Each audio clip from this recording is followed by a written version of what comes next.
Good morning and welcome everyone to the Unitarian Church here in Fall River, Mass.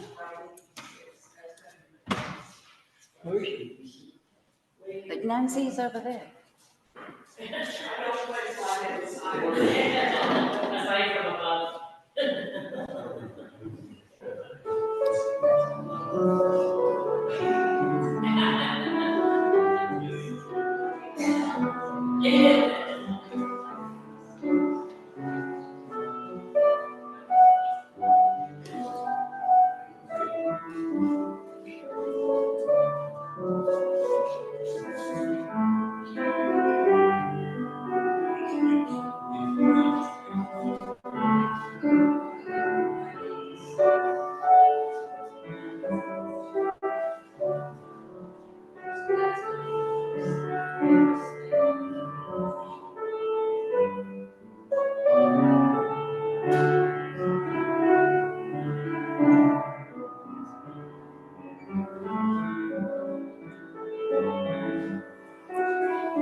Good morning. A warm welcome to you and to our listeners out there, to our church, UU Church in Fall River. Let us light our chalice today for peace in the world, and peace in our nation.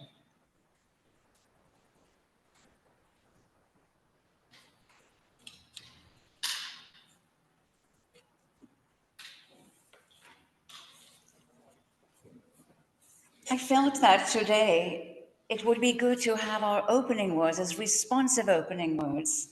And these are the words of Abraham Lincoln, number 586 in the hymnal. I might have messed you up a bit because I'm sure you must have gotten the first hymn. So sorry. 586, it's called The Idea of Democracy.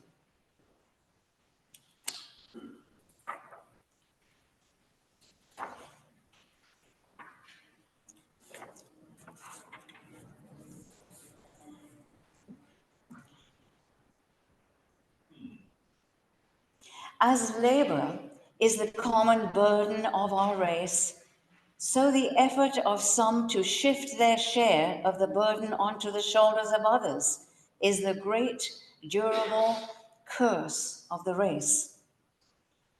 As I would not be a slave, so I would not be a master. This expresses my idea of democracy. Whatever happens from this to the extent of the difference is no democracy. Our reliance is in our love for liberty.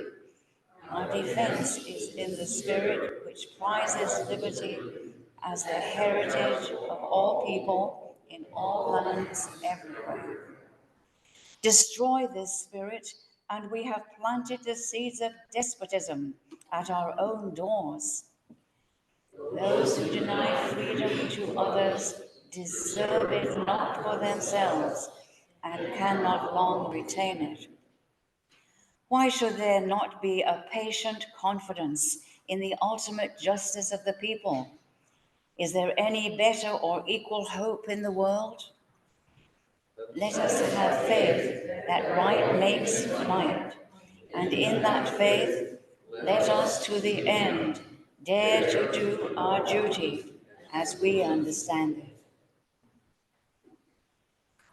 Now let us rise as you are able, and we'll sing hymn number 287, Faith of the Larger Liberty.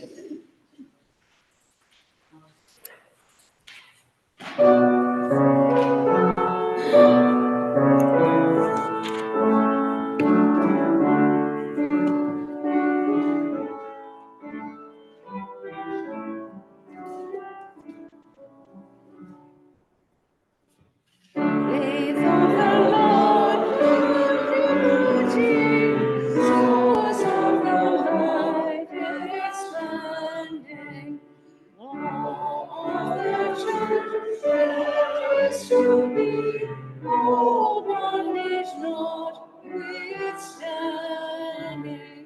Faith of the free, of relief, I know thou givest, and shall give all loyalty commanding. Heroes of faith in every age, forever their oppression. And priesthood, heritage, monarch and queen, defining. Faith of the free in thy dear name, thy costly heritage reclaim, their living and their dying. Faith for the people everywhere, whatever their oppression. Of all rank, thou wilt not fail, living their faith's confessions. Faith of the free, whatever might, thy law, thy liberty, thy might, shall be your best possession.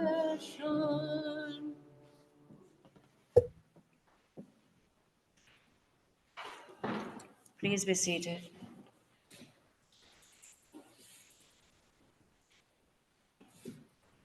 Are there, oh, yes. Let us say together the affirmation number 473, if you don't already know it. Is it 473?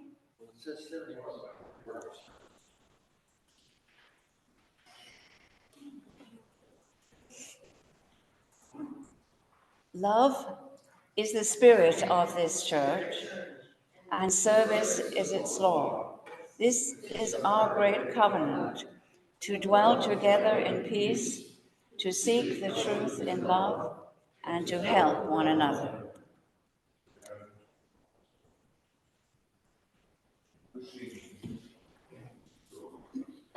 Are there any announcements today?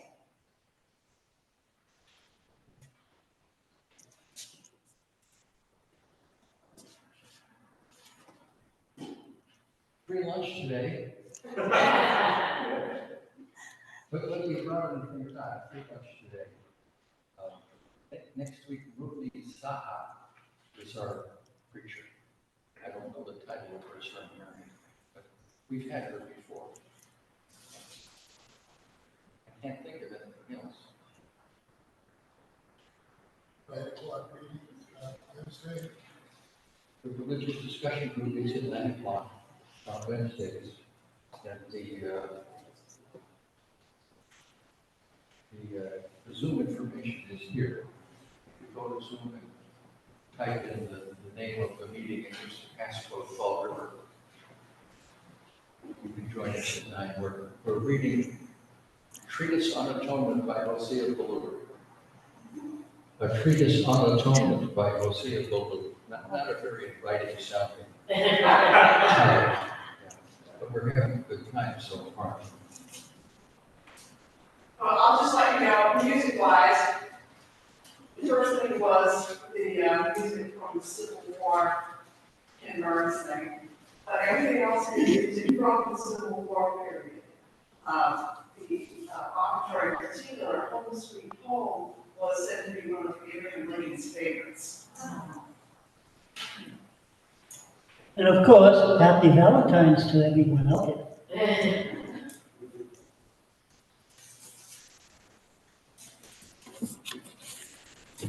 And now we have an Abraham Lincoln standing.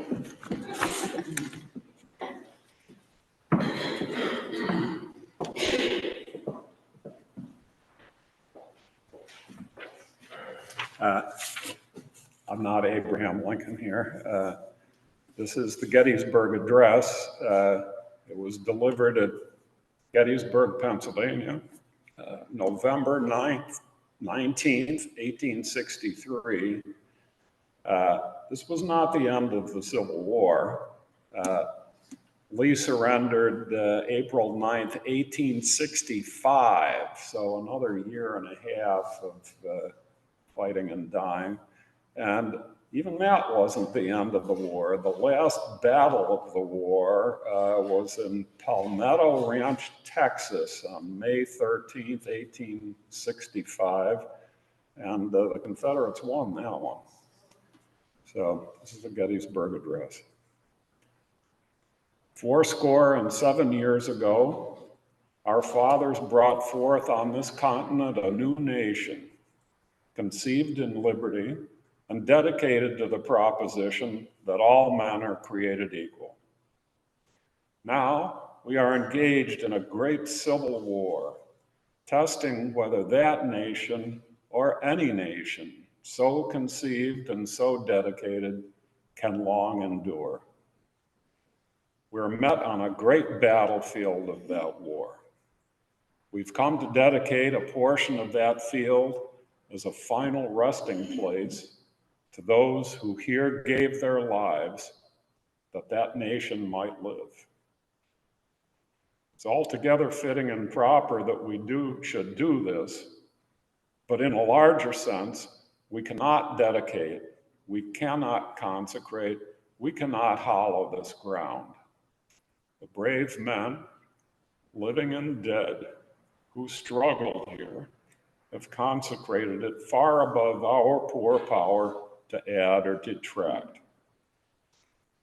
The world will little note nor long remember what we say here, but it can never forget what they did here.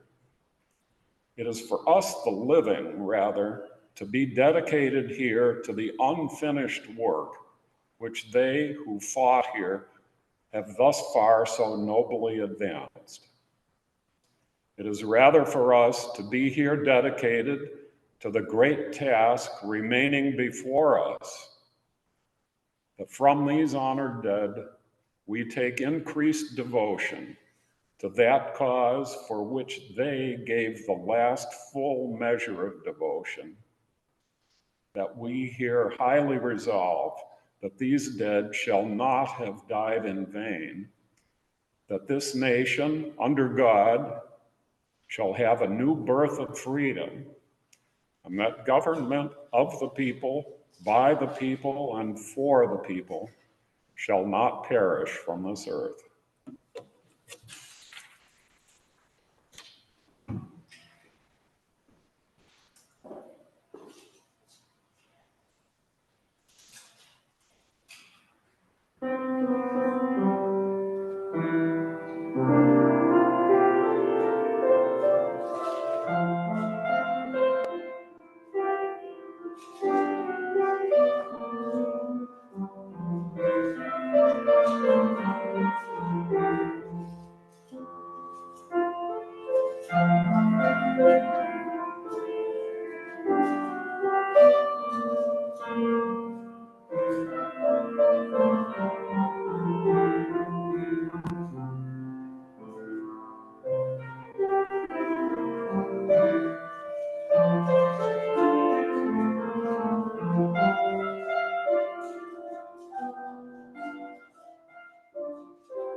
And so, beautiful dreamers, let us go inwards in the spirit of prayer and meditation. I'm struck by how that saying of, if there's no justice, there can be no peace, how true that is.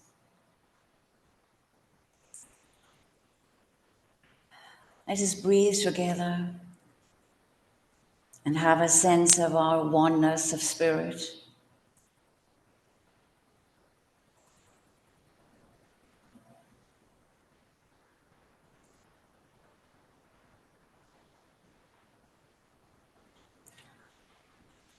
And into this place, let us be grateful for our own lives, for this community,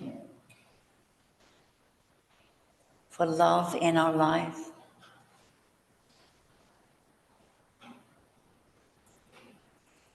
We have so much to be thankful for.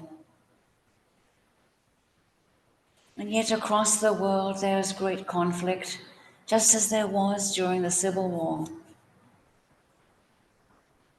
Let us hold in our hearts and minds the people of Palestine and the Gaza Strip,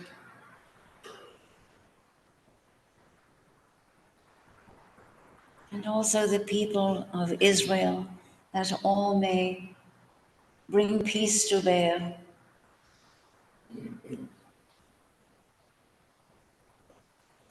And the people of Ukraine, dying for freedom, suffering the destruction all around them, and send them love.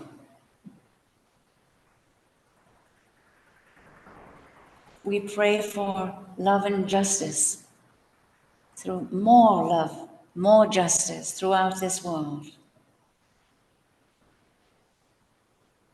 And let us have a minute of silence to take all of this in and to speak the words of our own hearts, or just be.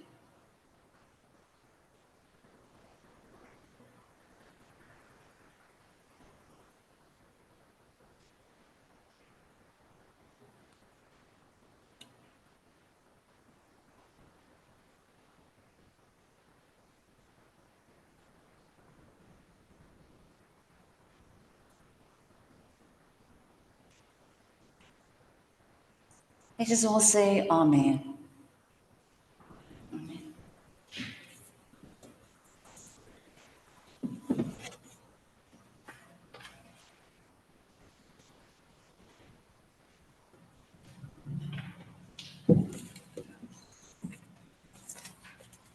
So the title of my sermon is Lincoln, a Man for All Times, and I actually put a question mark after that. Is he a man for all times? Is there one amongst us who does not have a fascination for Abraham Lincoln? To read his story, is to learn about how hard life was for ordinary people. As you may know, Lincoln was born in the tiniest of cabins in the woods of Kentucky on February 12, 1809.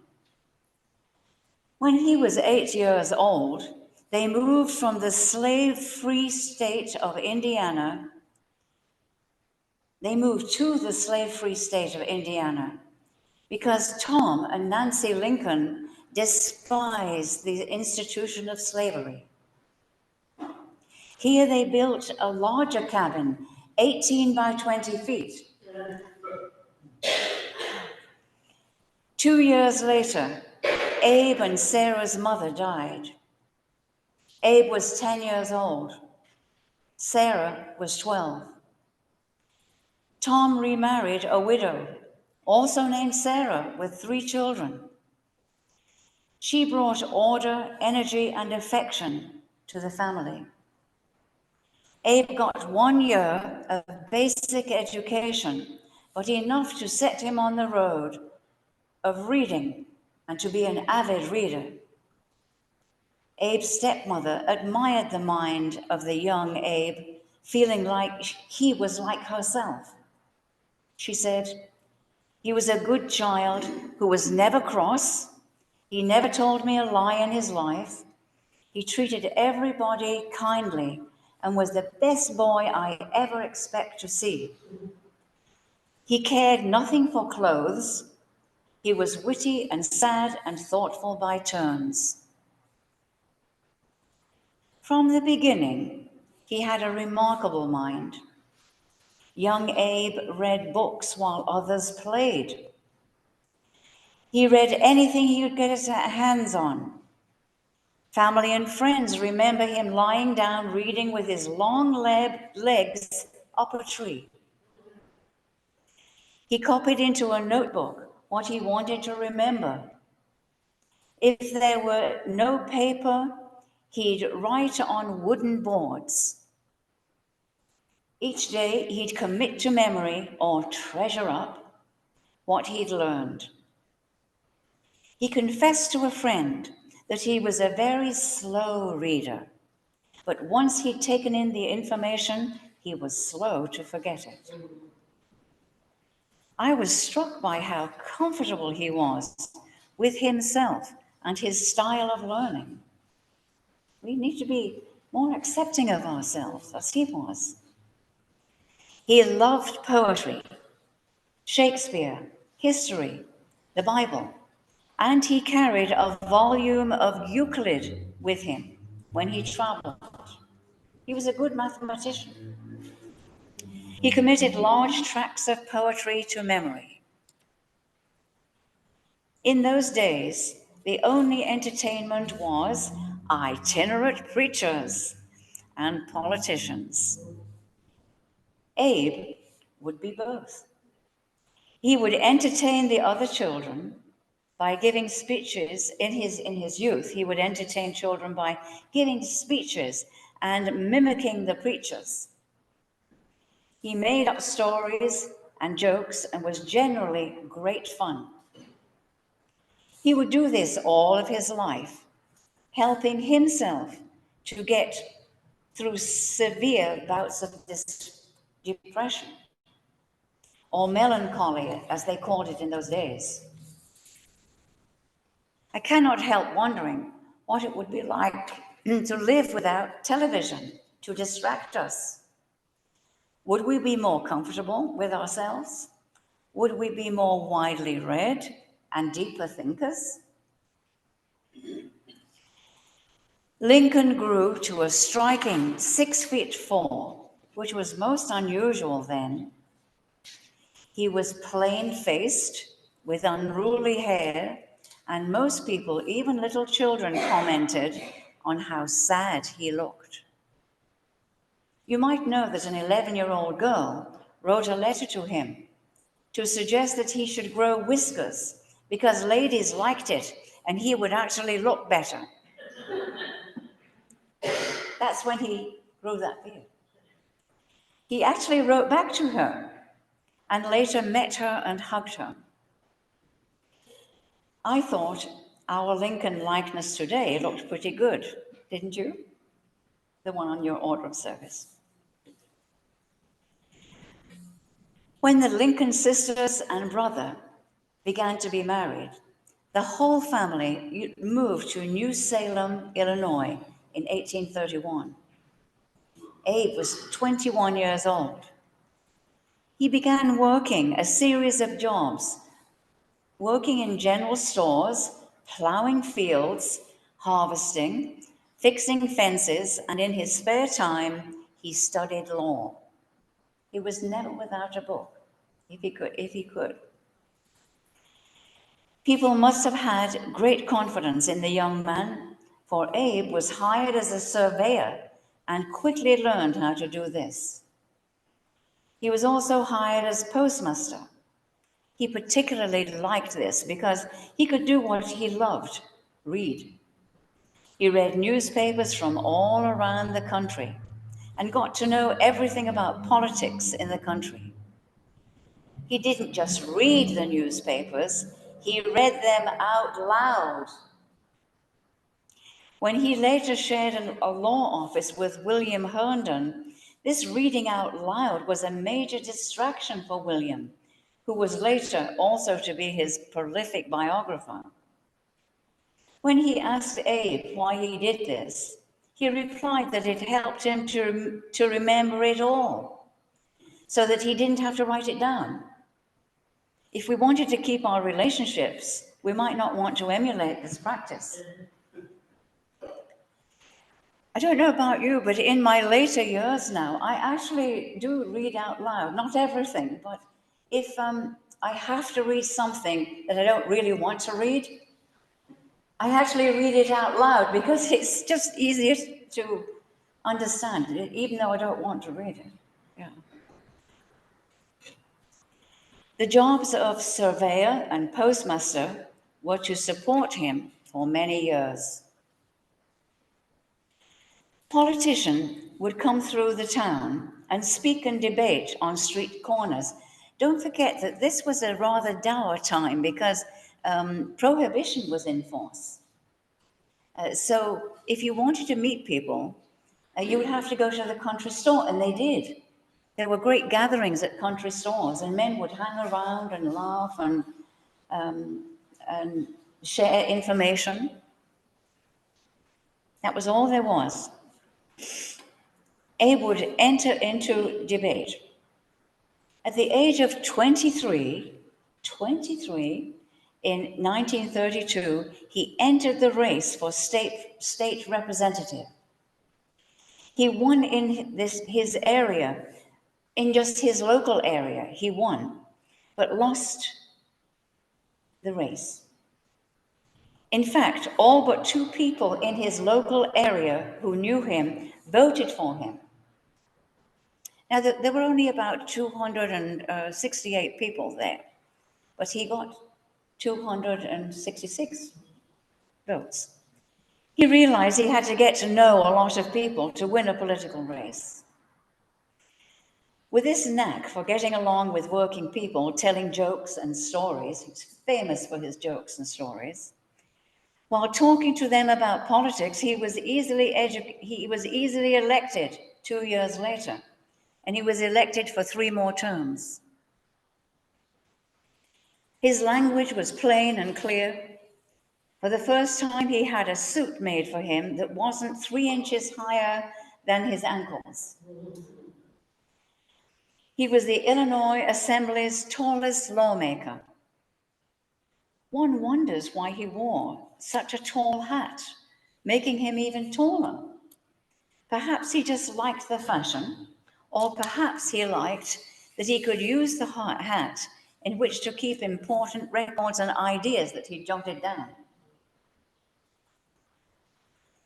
Abolitionists had forced the entire country to confront the issue of slavery and had brought strong reactions and sometimes violence upon themselves from mobs. And I note, these times began to feel to me like our times. Abe had inherited from his parents an abhorrence of slavery. As a young man, he said, "I am naturally anti-slavery. If slavery is not wrong, nothing is wrong. I cannot remember when I did not so think and feel." In March 1837, he crafted a clever resolution expressing that allowing slavery in their state of Illinois would be immoral. This was his first public stand.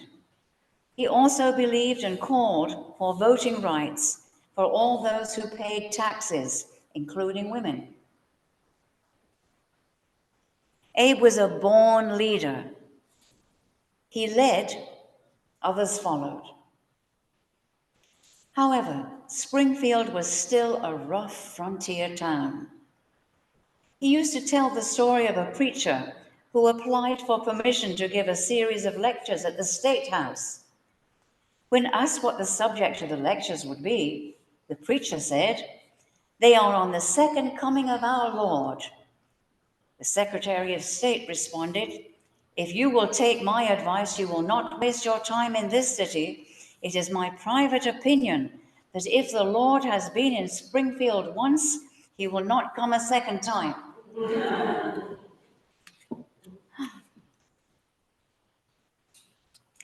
Abe was accused of being godless.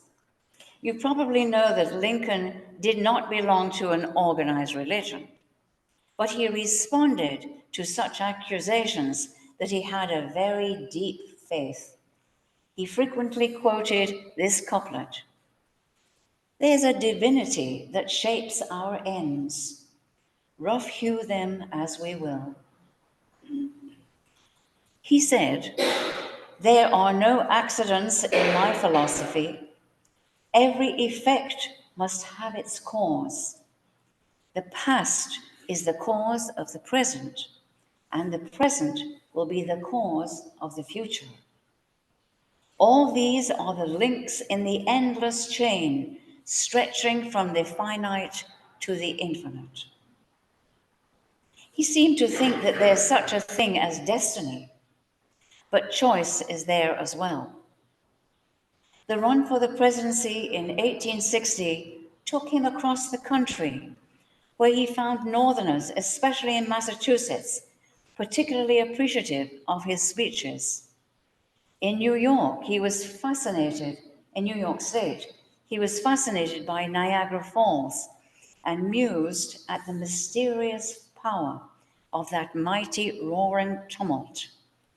He said that it called to his mind when Moses led Israel through the Red Sea, when Adam first came from the hand of his Maker.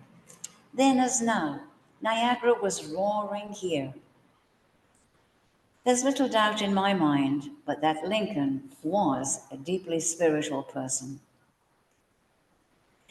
He was thought to be homely looking.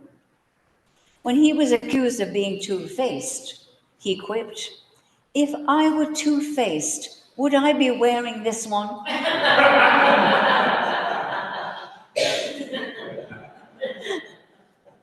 I didn't have to go looking for jokes for this sermon.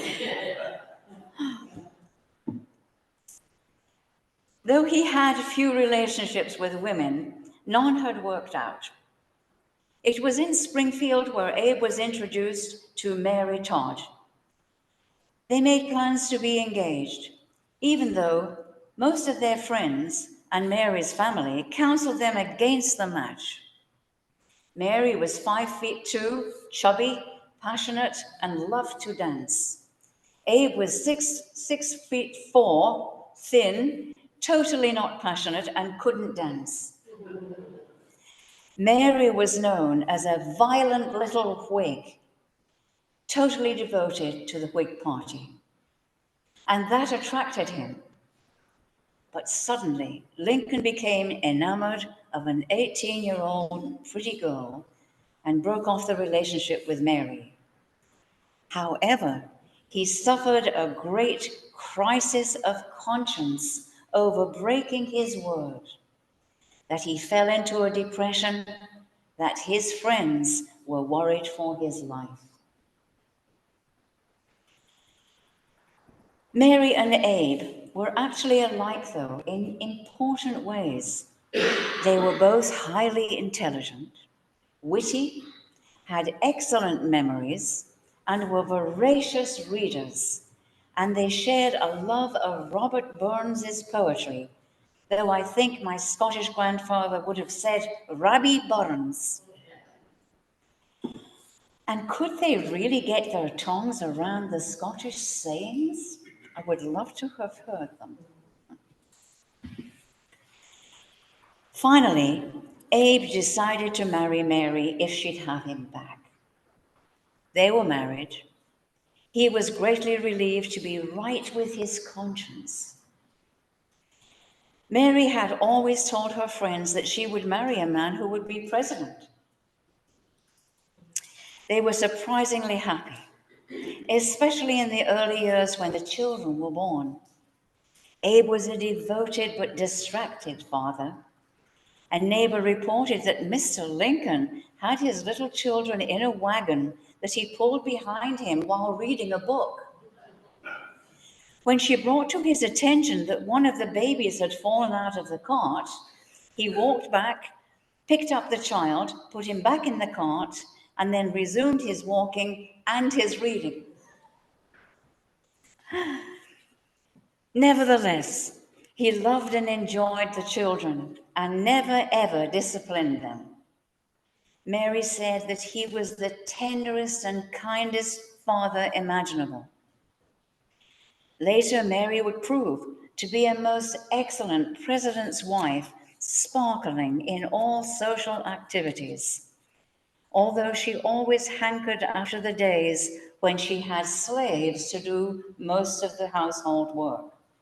Oh yes, the Todd family had slaves, but there were no slaves in the Lincoln home or in their White House. In later years, Abe spent most of his time away from home. When he came home at weekends, Mary's temperament drove him away again, but also set him free to do his political work and become known across the country. Psychologists surmise you may read some negative things about Mary, but we believe that she suffered from migraine headaches.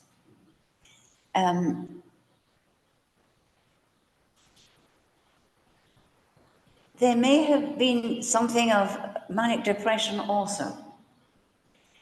Abe turned to law and rode the circuit with the circuit judge, covering hundreds of miles on horseback. Now, preachers did this too, covering miles on horseback preaching. And he was serving the people as a lawyer wherever he went. He was a brilliant trial lawyer, relying exclusively on the logic for justice without regard to precedent or law books.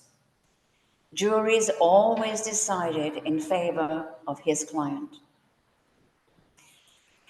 Lincoln's political party was the Whigs. They believed everything that he did, which is, government ought to exist to support development while shaping the economy and society. They believed in an internal improvement system or public works, a national bank, and a high protective tariff. Barack Obama also cited these beliefs during his campaign in an attempt to persuade us that government must take an active role, especially in times of crisis. He was like a Lincoln, wasn't he, in some respects?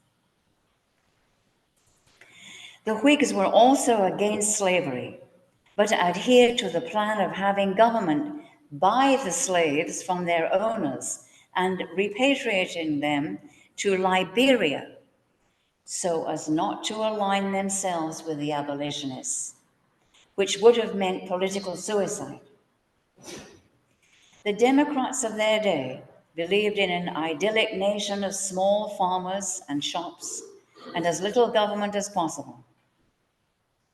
The Whigs were later to be called the New Republicans. These names and what they stood for are all very interesting today, since the Republicans and the Democrats were to switch their identifications 100 years later. Abraham was convinced that he was to be president and to end slavery, though it would likely cost him his life. Embracing this inner knowledge, he steeped himself in every possible argument for slavery, then set about presenting every possible argument against it. His arguments were so very persuasive that many became convinced that slavery is indeed immoral. He was elected, and from day one, the whole of his tenure was taken up with the Civil War. Perhaps the most remarkable thing about Lincoln was the team he selected for his cabinet.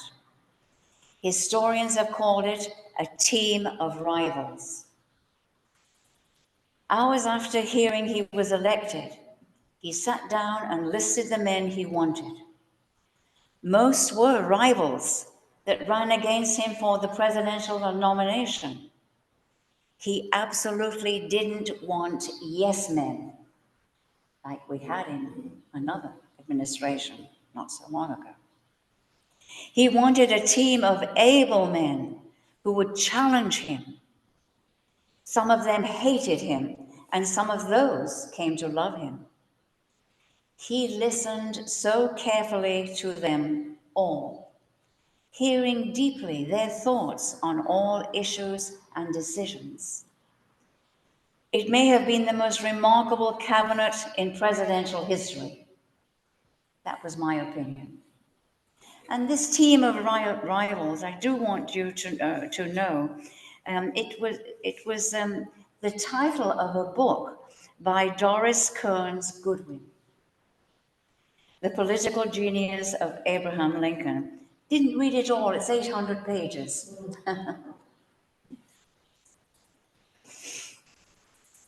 Just as Lincoln had a premonition,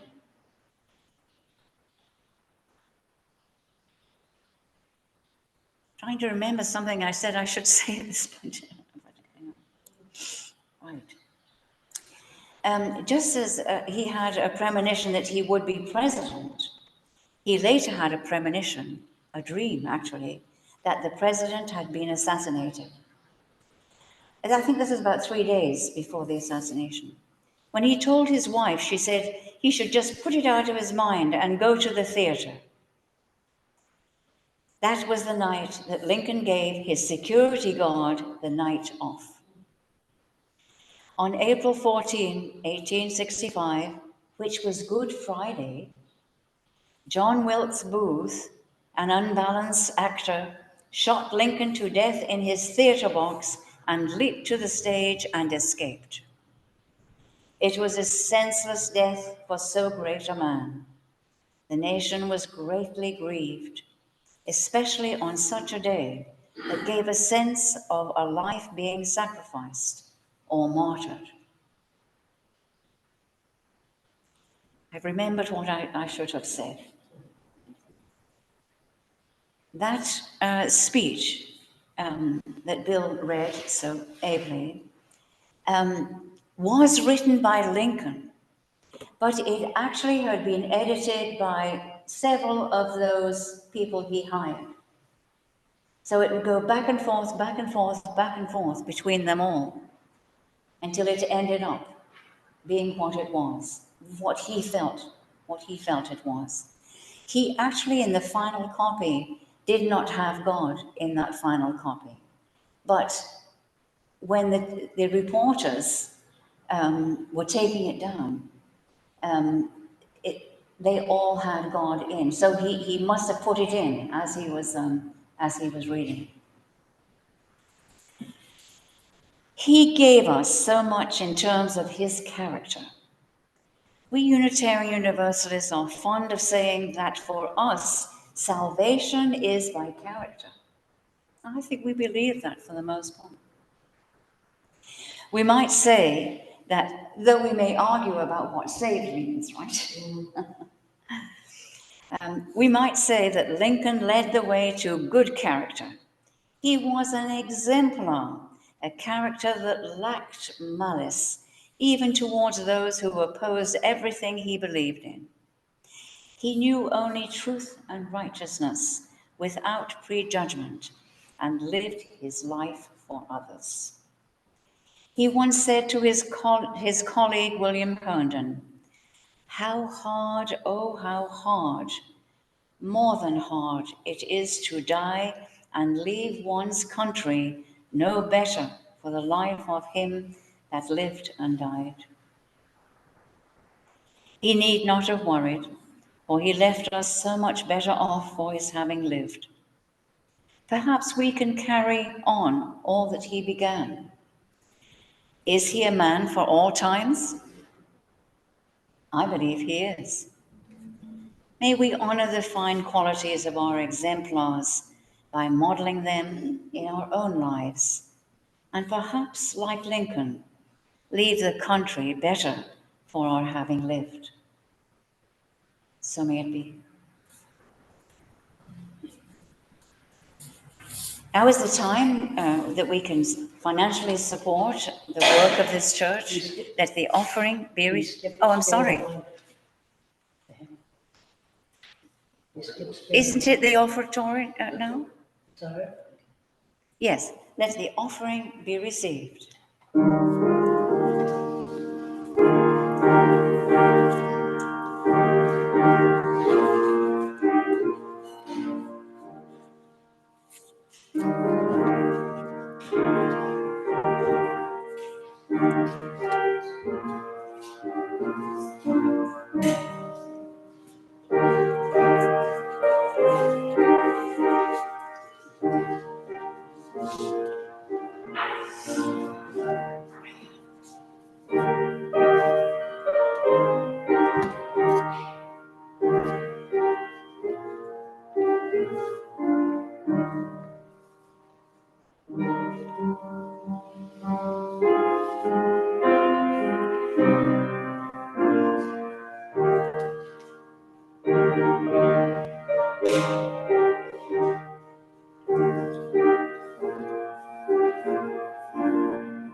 This is the time where we might share a joy or a concern that we're holding in our hearts. So, does everyone have something to share?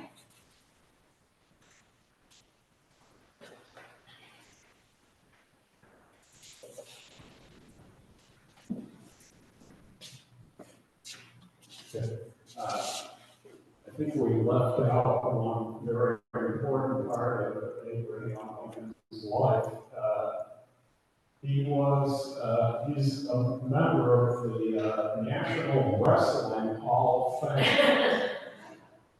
He was inducted, this is the amateur wrestling, and he evidently had a record of something like 301. He was defeated once. When he was in New Salem, Illinois, he was working for somebody who promoted him and his wrestling skills, and he wrestled with just about everybody that came on. Beat them all, except one guy. So that's a pretty good record. Great.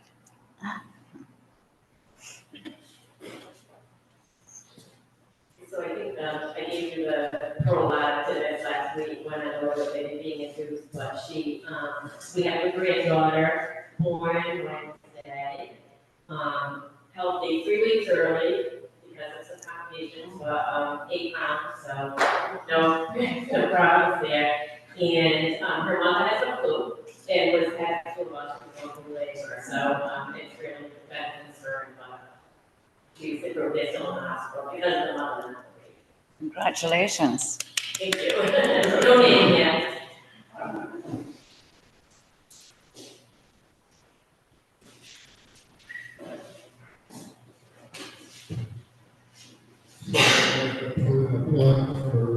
For Wednesday morning meetings, at 9 o'clock. The address is in the building. We are learning about the early history of the Universalist movement. And I found it very, very edifying, as well as entertaining. My next question, and I'll hold this until Wednesday, so we can all enjoy it, was our friend, Brother Blue, a contemporary in Lincoln. And we'll have to wait until 9 o'clock Wednesday to find that out. Thank you.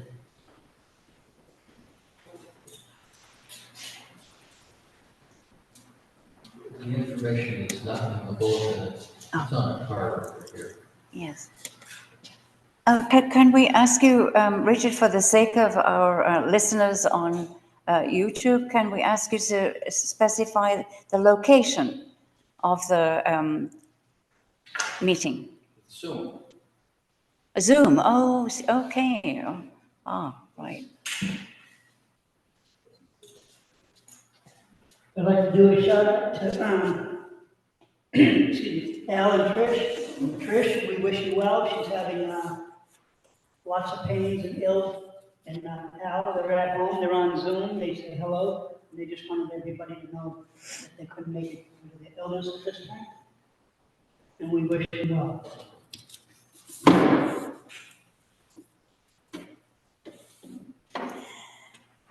So let us sing our final hymn, All Our Architects, 288.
Thank you, Nancy.